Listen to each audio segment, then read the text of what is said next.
नमस्कार दोस्तों, मैं डॉक्टर अंकुश आज आपके लिए पुनः लेकर आए हैं जो हमारा चर्चा का विषय है।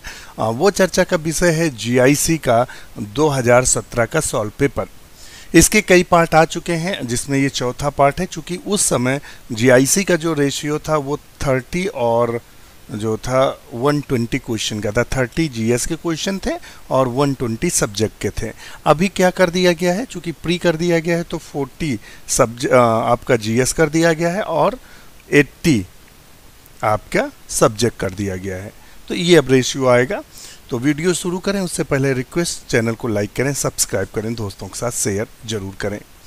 तो क्वेश्चन देखते हैं 78 पे क्या कह रहा है। किसी जहाज के लंगर के लिए रस्सी बनाने के लिए आप निम्नलिखित में किस रेशे का प्रयोग करेंगे। कहता है अगर जहाज का लंगर बनाना हो, फिर यहाँ देख लेते हैं which of the following fibres will you use to the prepare a cord for the anchorage of a ship. जो जहाज, पानी के जो जहाज होते हैं उसमें क्या करता है, रोकने के लिए लंगर डाले जाते हैं, अर्थात बड़े बड़े कांटों में रस्सी बांध के डाल दिया जाता है तो वो नीचे फंस जाते हैं और जहाज को रोक लेते हैं। तो उसमें कहता है आप किससे बनाएंगे, तो क्वायर से बनाएंगे। क्वायर का मतलब होता है जो आप समझते हैं नारियल की रस्सी से, जटाओं से बनता है, वो क्वायर बनता है। क्योंकि वो क्या होता है, पानी में सड़ता नहीं है, इसलिए क्या इसका सही आंसर होगा ए क्वायर। देखिए बिल्कुल थ्योरेटिकल और ऐसा क्वेश्चन है जो बिल्कुल आपकी समझ पर निर्भर करेगा। नेक्स्ट क्वेश्चन देख लेते हैं। नया क्वेश्चन 79 नंबर देखिएगा, बिल्कुल नया क्वेश्चन है। एब्सिसिक अम्ल डार्विन का नाम, देखना एब्सिसिक अम्ल डार्विन के नाम से सर्वप्रथम वियुक्त किया गया या आइसोलेटेड किया गया। Abscisic acid under the Darwin was first isolated from. तो बताइएगा, तो वो आइसोलेटेड किस में किया गया था, एसर स्यूडो प्लेटेनस में। किस में किया गया था, एसर स्यूडो प्लेटेनस में किया गया था। इसको किसने अलग किया था इसकी भी जानकारी लेते हैं। चूंकि डाटा क्वेश्चन बना है तो फैक्ट डाटा की हमें ज़रूरत पड़ेगी। तो इसको किया था ईगल्स एंड वेरिंग ने। ये साइंटिस्ट थे दोनों और 1963 में इन्होंने किया था। डिस्कवर्ड इन अदर सब्सटेंस, इन्होंने एक नया पदार्थ किया था जिसका नाम इन्होंने डॉर्मिन रखा था। ध्यान रखिएगा, डॉर्मिन, द डॉर्मेंट बर्ड। ये डॉर्मिन नाम क्यों रखा गया था, क्योंकि डॉर्मेंट बर्ड्स ऑफ एसर किससे खोजा गया था, डॉर्मेंट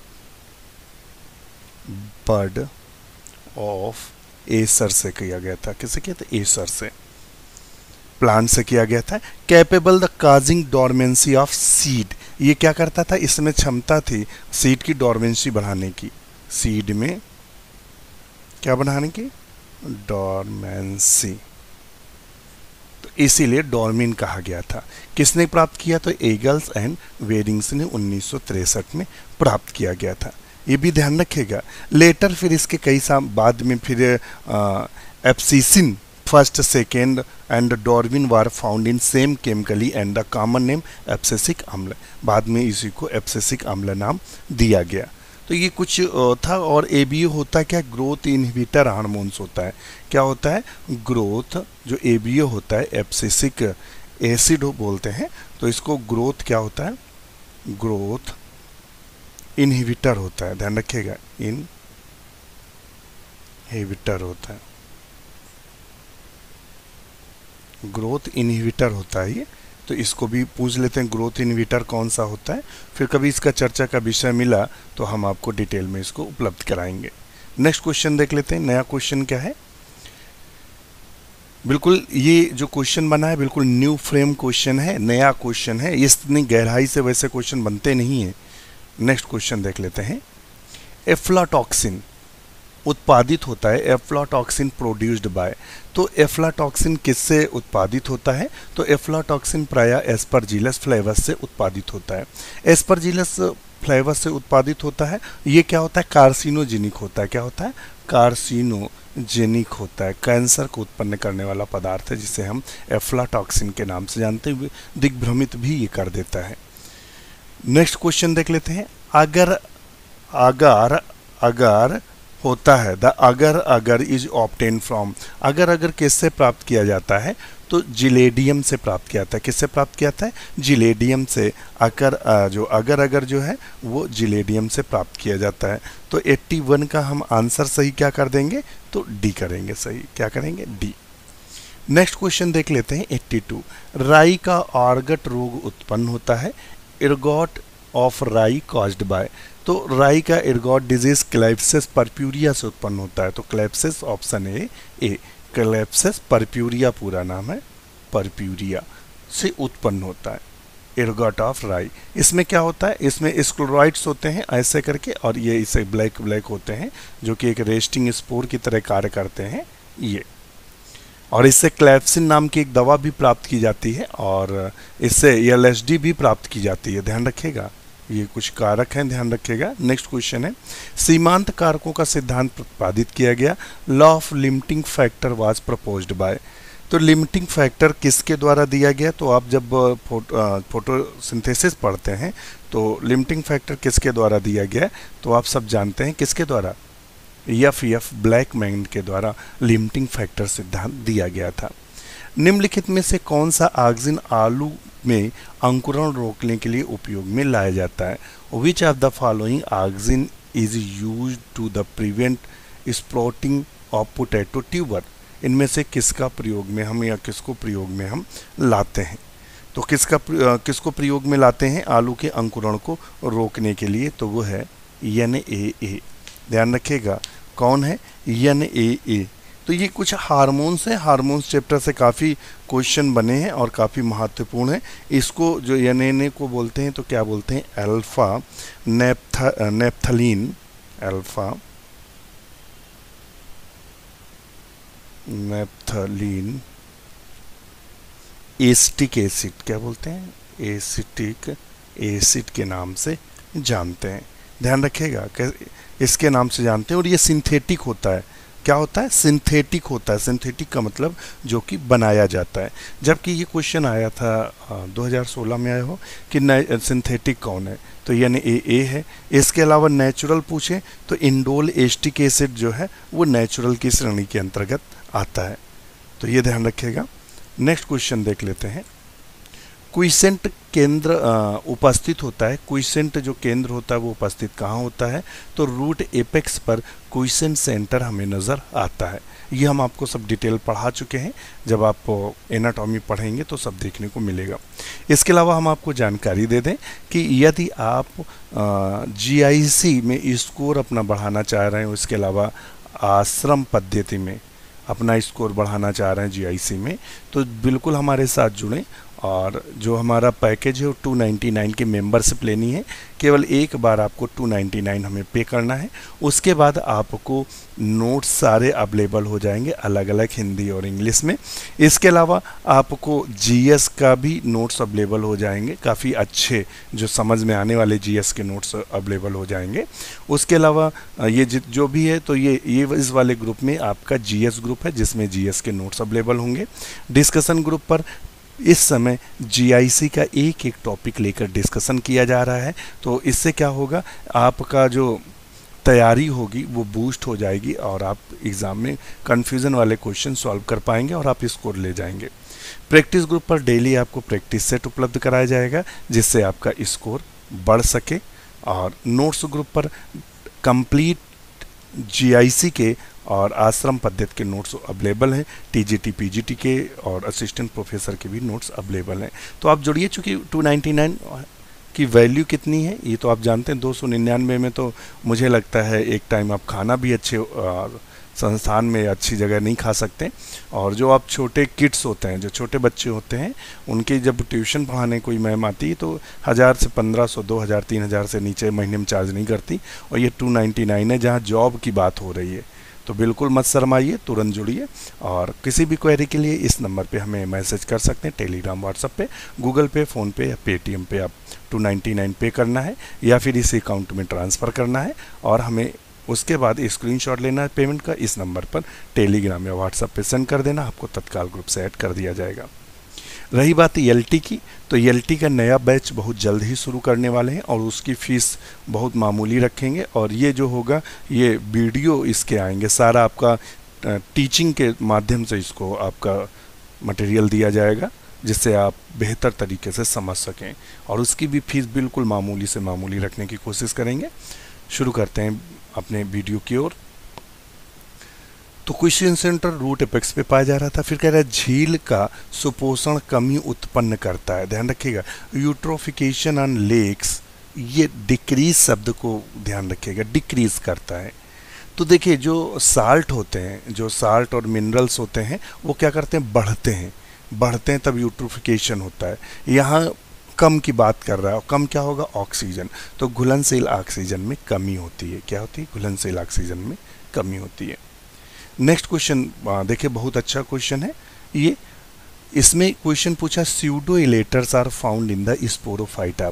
तो ये हमारी बात होने लगी किसकी, ब्रायोफाइट्स की, ब्रायोफाइट्स। ये क्वेश्चन कहाँ से बना, ब्रायोफाइट्स से। तो स्यूडो इलेटर्स कहाँ देखने को मिलते हैं, तो स्यूडो इलेटर्स प्रायः एंथोसिरॉस में देखने को मिलते हैं। एंथोसिरॉस का जो बोल सकते हैं स्पोरोफाइट होता है या कैप्सूल होता है, वो लगातार बढ़ता रहता है। तो पूछता है अनलिमिटेड स्पोरोफाइट में किसकी ग्रोथ पाई जाती है, तो एंथोसिरॉस में देखने को मिलती है। और चूंकि यहाँ स्यूडो शब्द लगा है, ये शब्द आप पकड़िएगा, स्यूडो इलेट एंथोसिरॉस में देखने को मिलते हैं। In plants which hormone increase during water stress, वो हार्मोन कौन सा है जो पानी की जब कमी हो जाती है तो पौधे में मतलब क्रिया करता है और पौधों को जीवित रहने में मदद करता है, जिसे हम स्ट्रेस हार्मोन के नाम से जानते हैं। तो स्ट्रेस हार्मोन किसको बोलते हैं, एब्सिसिक एसिड को बोलते हैं। किसको बोलते हैं, एब्सिसिक एसिड को बोलते हैं, स्ट्रेस हार्मोन्स के नाम से जानते हैं। बकाया सब आपको जानते हैं, ऑक्सिन क्या है और जिब्रेलिन क्या है, ये तो सब लगभग आप जानते हैं। अगर थोड़ा सा आउट आइडिया लेना है तो हम आपको आइडिया भी दे दें कौन हार्मोन कहाँ है, क्या करता है, तो आपको आइडिया भी दे दें। क्योंकि क्वेश्चन क्या होता है, कहीं ना कहीं आपको फंसा देता है अगर आपका आइडिया अगर आपका नहीं सही है तो हार्मोन्स को प्रायः दो कैटेगरीज में, पेन ले लें तब बने।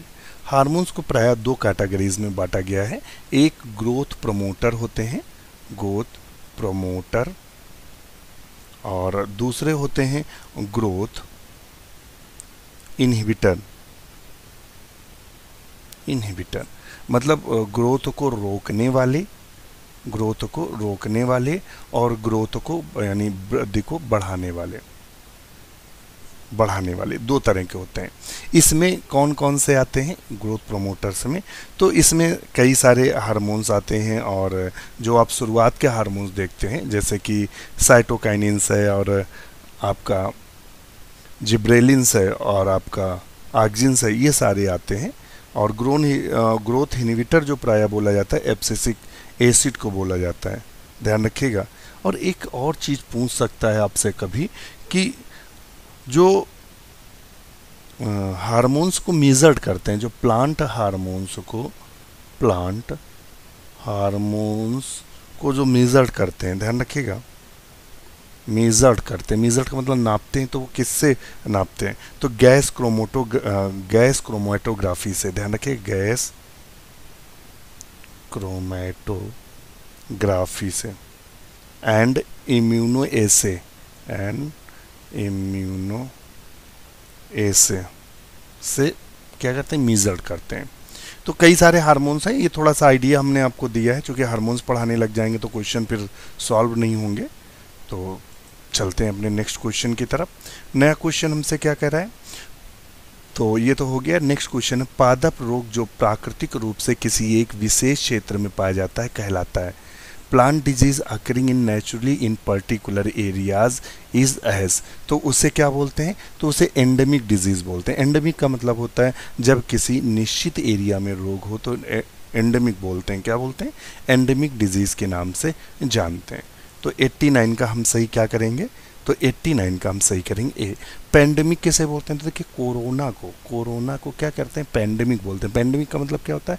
ये विश्व महामारी है, सारे देशों में, पूरे विश्व में फैला हुआ है, तो पैंडेमिक बोलते हैं। जब एक निश्चित एरिया में हो, यानी मान लेते हैं कानपुर में हो और लखनऊ में ना हो, तो इसे एंडेमिक बोलेंगे। नेक्स्ट क्वेश्चन देख लेते हैं। साइनोबैक्टीरिया एंड जीवाणु की कोशिकाओं में समानता होती है। The cell of cyanobacteria and bacteria exhibit similarity in having. तो ये दोनों में सिमिलर क्या होता है? तो दोनों में नेकेड डीएनए पाया जाता है। क्या पाया जाएगा? नेकेड डीएनए दोनों में देखने को मिलता है। तो ध्यान रखिएगा, ऑप्शन कर देंगे डी। चूंकि क्या होता है, साइनोबैक्टीरिया को भी बैक्टीरिया श्रेणी में रखा गया है, चूंकि ये दोनों क्या है? प्रोकैरियोट्स हैं। क्या है? प्रोकैरियोट्स हैं, दोनों प्रोकैरियोट्स हैं। और दोनों में क्या होता है? न्यूक्लियर मेम्ब्रेन का अभाव होता है। न्यूक्लियर जो मेम्ब्रेन होती है वो अनुपस्थित होती है। मेम्ब्रेन जो होती है वो अनुपस्थित होती है। नेक्स्ट क्वेश्चन है, पेक्टिन निम्नलिखित किसकी आंख में पाया जाता है? Pectin is found in the I of, किसकी आंख में देखने को मिलता है? तो पेक्टिन क्या होता है? पेक्टिन जो होता है वो एक्चुअली में जो ऑप्टिक नर्व्स होती हैं, कौन उसमें देखने को मिलता है? रेटिना में। कहाँ देखने को मिलता है? रेटिना में देखने को मिलता है। जो नर्व्स होती हैं वो क्या करती हैं? कंघी के आकार की इस तरह की संरचना बना लेती है, इसे पेक्टिन बोलते हैं। ये प्रायः किस में देखने को मिलती हैं? तो ये प्रायः बर्ड्स में देखने को मिलती हैं, चिड़ियों में। और इसमें बर्ड्स कौन सी है? तो पिजन है ये। अपवाद कौन है? कीवी। वो पक्षी जो उड़ नहीं सकते, यानी रेटिटी में आते हैं, उड़ नहीं सकते हैं, उनमें ये अनुपस्थित होता है। पिजन उड़ सकता है और एक पक्षी है, तो ऑप्शन इसका बी सही कर लेंगे। नेक्स्ट क्वेश्चन है, माइलिन परत ढकती है, माइलिन शीथ कवर्स। माइलिन जो शीथ होती है वो कवर करती है या ढकती है, तो किसको ढकती है? तो माइलिन शीथ नर्व फाइबर को ढकने का कार्य करती है, ये इंसुलेटर का भी कार्य करती है।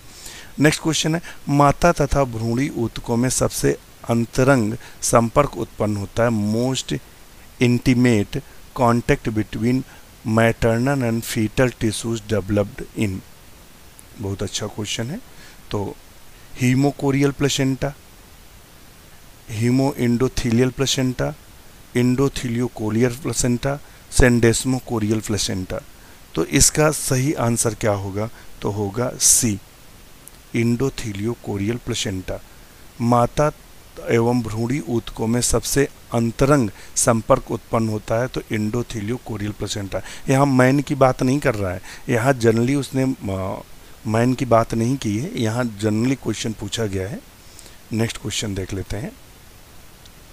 समसूत्री कोशिका विभाजन में कौन सी अवस्था सबसे लंबी होती है? Which are the longest phase during mitosis. Mitosis में चूंकि 2 चरणों में होता है माइटोसिस, तो मियोसिस, रुको ना देखना, मियोसिस और माइटोसिस यहाँ कंफ्यूज हो रहे हैं। माइटोसिस, तो यहाँ उसने पूछा हुआ है निम्नलिखित में समसूत्री विभाजन की बात कर रहा है, कंफ्यूज हो गए। अच्छा, समसूत्री विभाजन का मतलब हुआ सूत्री विभाजन। सूत्री विभाजन में कहता है कौन सी अवस्था सबसे लंबी होती है, तो इसमें भी सबसे लंबी अवस्था प्रोफेज ही होती है। जीन अभियांत्रिकी इंसुलिन प्राप्त किया जाता है, genetically engineered insulin obtain from. तो किससे प्राप्त किया था? ई कोलाई से प्राप्त किया जाता है। और इसका जो ट्रेड नाम है हिम्यूलिन के नाम से, हिम्यूलिन के नाम से जानते हैं। ये होता है क्या? प्रोटीन नेचर का होता है। किसका? प्रोटीन। ये प्रोटीन नेचर वाला क्वेश्चन बन चुका है, हिम्यूलिन वाला भी बन चुका है और ये प्रोटीन नेचर वाला भी क्वेश्चन बन चुका है, और ये जीआईसी में ही क्वेश्चन बने हैं, तो काफ़ी महत्वपूर्ण है। उसी डाटा को ले रहे हैं जो जीआईसी की दृष्टि से महत्वपूर्ण हो। 96 की बात करते हैं। 96 में तो आपको बता चुके ए, अब आता है 97 की। मोलस्का संघ के जंतुओं के कवचों के अध्ययन को कहा जाता है। Study of the shells of molluscans is called. क्या बोलते हैं? माइकोलॉजी या कोन्कोलॉजी या स्प्लेनोकोलॉजी। तो हम क्या बोलते हैं? तो कोन्कोलॉजी के नाम से जानते हैं। ध्यान रखिए, किसके नाम जानते हैं? वो कवचों की, मोलस्का संघ के कवचों की बात कर रहा है, ना कि मोलस्का। मोलस्का की बात करें माइकोलॉजी बोल देंगे, तो यहाँ कवचों की बात कर रहा है तो कोन्कोलॉजी सही हो जाएगा। मधुमक्खी में मोम ग्रंथियाँ पाई जाती हैं। The wax gland honey be found in. तो किस में पाई जाती हैं? तो प्रायः ये किस में पाई जाती है? यहाँ क्वेश्चन 98 में आंसर क्या करेंगे 98 में, तो ऑप्शन करेंगे सी वर्कर्स में। कहाँ पाई जाती हैं, तो ये पाई जाती हैं नीचे, यानी एब्डोमिनल पार्ट्स के नीचे देखने को मिलती हैं। नेक्स्ट क्वेश्चन देख लेते हैं।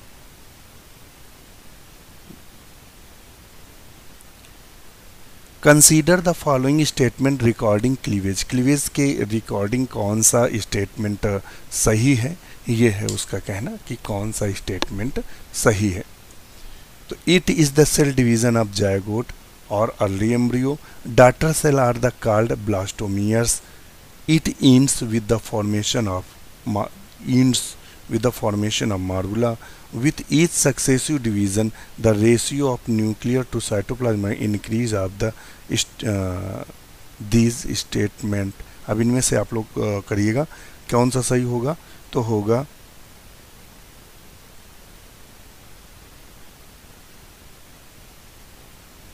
ऑप्शन इसका हम लगाते हैं डी। एक बार आप भी इसको क्वेश्चन को चेक कर लीजिएगा, क्योंकि इस तरह के क्वेश्चन बहुत कन्फ्यूज़न देते हैं। इतना समय है नहीं कि पुनः उसको हम 3-4 बार पढ़ें, तो देख लीजिएगा। नेक्स्ट क्वेश्चन देखते हैं। एक मछली में वायु कोष्ठ सहायक नहीं होते हैं। Air bladder of fish does not, ये पॉइंट रखिएगा, नहीं शब्द लगा है, हेल्प इन। किसकी हेल्प में ये सहायक नहीं होता है बताइएगा। लोकोमोशन में बिल्कुल होता है, ध्वनि उत्पन्न करने में, श्वसन में, उत्सर्जन में। तो 100 का क्या लगाएंगे सही, उत्सर्जन में सहायक नहीं होता है, तो ऑप्शन कर देंगे इसका बी। ध्यान रखिएगा किसमें, बी। नेक्स्ट क्वेश्चन देख लेते हैं। जैव प्रौद्योगिकी में एक उपयोगी वाहक है an useful vector in genetic engineering. Genetic engineering में सबसे अच्छा वाहक कौन सा है, तो देखिएगा यहाँ जो हम लोग जेनेटिक इंजीनियरिंग में वाहक का काम करते हैं, तो किसका यूज़ करते हैं, एग्रोबैक्टीरियम ट्यूमीफेसियंस। तो ऑप्शन कर देंगे ये। देखिए कई सारे वेक्टर दिए हैं, ऑप्शन हम करेंगे बी को। नेक्स्ट क्वेश्चन देख लेते हैं। किस भ्रूणी स्तर से तंत्रिका कोशिका बनती है। In which embryonic layer form to the nerve cell. मतलब जो हमारा गैस्ट्रुला होता है, गैस्ट्रुला में कितनी परतें होती हैं, 3 प्राय होती हैं, एक्टो, मीजो और इंडो। तो यहाँ कहता है किस लेयर से नर्व्स बनता है, तो वो एक्टोडर्म से नर्व्स का निर्माण होता है। मानव शरीर की सबसे मजबूत पेशी कौन सी। Strongest muscle human body are found in. सबसे स्ट्रॉन्गेस्ट मसल कौन सी होती है, तो बताइएगा। तो 103 का कर देंगे जबड़े की जो मसल्स होती है सबसे स्ट्रॉन्गेस्ट मसल्स की श्रेणी के अंतर्गत रखी जाती है, काफ़ी महत्वपूर्ण है। ये भी आप ध्यान रखिएगा मसल्स की जानकारी में। नेक्स्ट क्वेश्चन देख लेते हैं। वसा कार्बोहाइड्रेट तथा प्रोटीन का पाचन पूर्ण होता है। Digestion of fat, carbohydrates and protein is completed in. कहाँ पूर्ण होता है बताइएगा। लार्ज इंटेस्टाइन में, लीवर में, स्मॉल इंटेस्टाइन में या स्टोमक में। तो ऑप्शन इसका हम क्या करेंगे, स्मॉल इंटेस्टाइन में। कहाँ करेंगे, स्मॉल इंटेस्टाइन में। Which the following is the spend in exhalation. श्वासोच्छ्वास में निम्नलिखित में से किस ऊर्जा का व्यय होता है। श्वासोच्छ्वास में किस ऊर्जा का व्यय होता है, तो 105 का जो ऑप्शन है बी, रासायनिक ऊर्जा का। किसका होता है, रासायनिक ऊर्जा का। बिल्कुल ये जो क्वेश्चन है नए फ्रेम है, और ये आपके प्रेजेंटेशन ऑफ माइंड पे निर्भर करेंगे। कुछ कैसे यहाँ क्वेश्चन दिए हैं, अभी पहले वीडियो में बहुत लोग कह रहे थे इतने सरल क्वेश्चन नहीं आते हैं। हमने कहा था कि वो क्वेश्चन मिले जुले आते हैं, जो आपको आते हैं वो सरल लगते हैं, जो नहीं आते हैं वो आपको हरदम कठिन लगते हैं। सीसी फ्लाई मक्खी निम्न में किस परजीवी का वाहक का कार्य करती है। सीसी fly acts as the vector which of the following parasites. किसके वाहक का कार्य करती है सीसी फ्लाई मक्खी, तो ट्रिपैनोसोमा गैम्बियंस के वाहक का काम करती है। तो ऑप्शन इसका हम बी सही कर देंगे। तो 106 में क्या कर लेंगे, B, trypanosoma gambiense. Ovulation occur under the influence of. Ovulation किसके कारण होता है बताइएगा। तो वो होता है LH या फॉलिकल स्टिमुलेटिंग हार्मोन, तो वो होता है LH, ल्यूटिनाइजिंग हार्मोन्स के कारण होता है। क्योंकि जो जब इनका कार्य होता है तो पहले फॉलिकल स्टिमुलेटिंग हार्मोन्स काम करता है 7 दिन, फिर लास्ट 7 दिन LH हार्मोन काम करता है। तो ऑप्शन हम लगा लेंगे LH, ल्यूटिनाइजिंग हार्मोन। मानव मादा में निषेचन होता है। The fertilization occur in human female in the, fertilization लगाया। फर्टिलाइजेशन का मतलब क्या हुआ, जहाँ ओवा और स्पर्म आपस में मिलते हैं तो वहाँ की बात कर रहा है। तो फर्टिलाइजेशन कहाँ होता है प्राय, तो 108 का कर देंगे ओविडक्ट में। कहाँ होता है, ओविडक्ट में। Structural unit of DNA, DNA की जो संरचनात्मक इकाई है वो है न्यूक्लियोटाइड। क्या है, न्यूक्लियोटाइड है। संरचनात्मक इकाई की बात कर रहा है तो 109 में बी करेंगे। न्यूक्लियोटाइड बना किसका होता है, तो न्यूक्लियोटाइड जो बना होता है वो 3 चीज़ों से मिलके बना होता है। किसका किसका, तो मिल के बना होता है शुगर, ये पेंटोज शुगर होती है, ये इस तरीके से, ये पेंटोज शुगर, ये नाइट्रोजिनस बेस होते हैं और ये हमारा फास्फेट लगा रहता है। इस संरचना को हम न्यूक्लियोटाइड बोलते हैं, न्यूक्लियोटाइड के नाम से जानते हैं। टाइड मीन्स 3 होता है। जब हमसे न्यूक्लियोसाइड की बात करता है तो अगर हम ये फास्फेट को हटा दें यानी केवल शुगर और बेस की बात करें तो ये बन जाता है न्यूक्लियोसाइड, न्यूक्लियोसाइड। ध्यान रखिएगा, ये टाइड है, ये साइड है, तो यूनिट ये होती है। इकाई जब बात करते हैं तो न्यूक्लियोटाइड इकाई होता है। नेक्स्ट क्वेश्चन देख लेते हैं। द्विपद नाम पद्धति सर्वप्रथम किसने स्थापित किया था। Who first establish the binomial system of nomenclature, तो वो किसने दिया था, लीनियस ने द्विनाम पद्धति दी थी। किसने दी थी, द्विनाम पद्धति दी थी। नेक्स्ट क्वेश्चन है, पायरिया बीमारी निम्नलिखित में किस प्रोटोजोआ परजीवी द्वारा उत्पन्न होती है। तो the disease of pyorrhoea caused by which of the following protozoan parasites, तो एंटमीबा हिस्टोलिटिका किससे प्राप्त होता है, एंटमीबा हिस्टोलिटिका से पायरिया रोग होता है जो हमारे मसूड़ों में देखने को मिलता है। आज का लास्ट क्वेश्चन करेंगे यहीं से। हाइड्रा में निमेटोसिस्ट किस कार्य में मदद करता है। In hydra nematocyst help for, तो ये किस में काम करता है, शिकार को आकर्षित, शिकार को मूर्छित करने, शिकार को पकड़ने, शिकार को पहचानने। तो यहाँ हम लगा देंगे 112 का जो सही और सटीक आंसर आएगा बी, पैरालाइसिस ऑफ प्रे। ये क्या करता है, जब दग जाता है तो उसमें विष का प्रवेश कराता है जिससे वो क्या होता है, पैरालाइज हो जाता है। सिस्टीसार्कस लार्वा ऑफ, सिस्टीसार्कस लार्वा किस में देखने को मिलता है, तो ये हमें आप कमेंट्स करके बताएंगे। ये चारों ऑप्शन है, लीवर फ्लूक, प्लेनेरिया, राउंडवर्म और टेपवर्म। तो सिस्टीसार्कस लार्वा प्राय हमें किस में देखने को मिलते हैं, तो 113 का आप लोग हमें कमेंट्स करेंगे और हमें बताएंगे किस में देखने को मिलता है और ये किस में पाया जाता है, मतलब किस में देखने को मिलता है, किस होस्ट की मसल्स में पाया जाता है, ये भी बताना हमें।